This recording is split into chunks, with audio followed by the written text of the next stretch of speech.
Eu sempre fui muito produtora, assim, desde garota, assim. É Fepa Produções, não, porque eu tô tão acostumada a chamar Fepa Produções. Preta Produções. Preta Produções. A gente é dessas. A gente Você põe a mão na massa, literalmente. Né? E aí eu lembro que eu precisava de uma grana, porque eu era… Imagina, já com 15 anos. Eu, filha de hippie, estudando em escola de classe média alta aqui no Rio de Janeiro. Eu queria ter as coisas, né? Eu tinha a mochila da Company, que era tipo must, o hype. Todo mundo tinha, minhas amigas tinham o All Star, a mochila da… Eu não tinha. Mas você não tinha por quê? O seu pai não tinha… Porque ele já tinha uma graninha, né? Ele já era o Gilberto Gil. Não, eles tinham tinha graninha, mas isso era o supérfluo do supérfluo. Você ter uma mochila, porque todo mundo tem. Isso é mais uma coisa de criação mesmo, uma coisa né? de criação, era uma coisa assim… Não, você não precisa, porque todo mundo tem. Ou se você quer, você… Tinha muito isso, assim, pede pra sua madrinha. Minha madrinha era a pessoa que me dava presente. A Gal, a Gal. Meu pai e minha mãe não tinham muito isso. E minha mãe falava, imagina, essa bolsinha que sua avó te deu de crochê é tão linda. Eu falava, crochê, eu quero a mochila. E tinha agora. Coisa de você ter que ter a mochila e você trocava todo ano. Porque chegava no final do ano, as colegas, elas assinavam na mochila. No último dia de aula. Sim. Beijo, preta, nananã. E aí eu me lembro que teve um ano que, imagina, todo mundo assinou a minha mochila. E aí eu fui pra Bahia, passei minhas férias. Quando eu voltei, pra mim já era natural que eu ia comprar uma outra. Nova. E minha mãe falou, de jeito nenhum, você já tem uma mochila, você riscou porque você quis.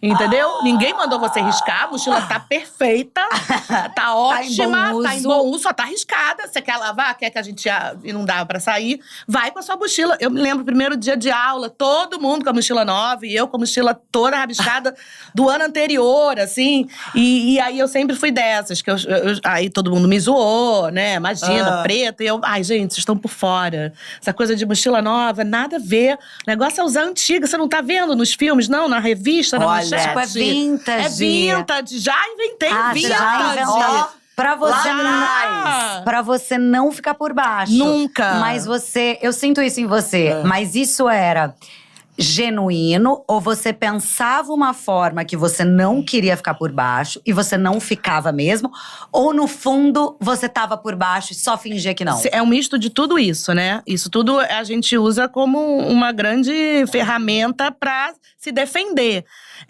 Mas é um misto de tudo isso. Eu tava por baixo, eu tava mal, mas eu não podia deitar pra aquelas pessoas, né? Pras minhas coleguinhas, então eu vou superar. E isso é uma coisa que foi bom você tocar, porque muito da minha personalidade foi feita em cima disso. Né? De superação, de você ter que ir driblando todos os preconceitos que eu passei na vida inteira. E aí você vai driblando com otimismo, com carisma, com alegria, com humor. E isso chega uma hora que vem um recibão, assim.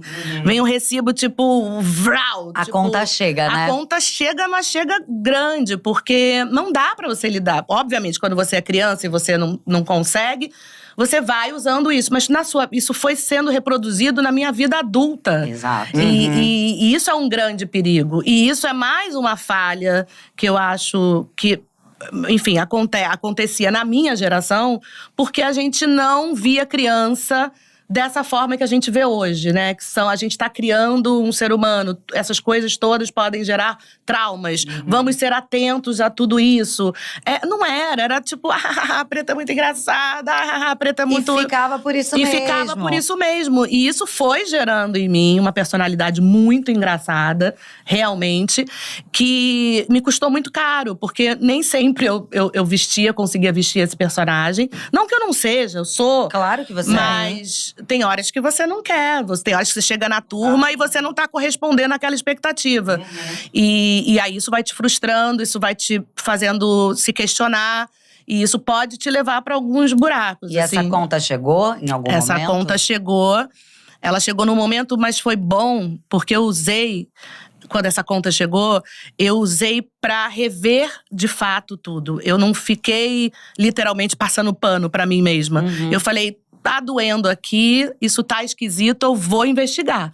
E aí eu fui a fundo na terapia e isso gerou e resultou na minha transformação. Foi quando eu me resgatei. Depois de 12 anos como produtora, né? Porque aí eu fugi, como a gente tava falando, eu fugi de mim mesma e comecei a trabalhar pra pagar a mochila da Company, porque eu não concluo raciocínio nenhum, mas olha Não, aqui, mas peguei. Você voltou ali, maravilhosa. Eu comecei a trabalhar pra pagar minha mochila, minhas coisas. Eu comecei a trabalhar com 16 anos. E aí eu fui dos 16 aos 28… assim, galopando. E me transformei numa mulher muito bem-sucedida, numa produtora, uma publicitária muito bem-sucedida. E aí, com essa conta que começou a vir, aí vinha muitos hoje a gente chama de gatilho, né? Na época não tinha esse nome. Muitos gatilhos ativados ali. Juntou duas coisas, a terapia que me ajudou e o mapa astral que eu fiz com uma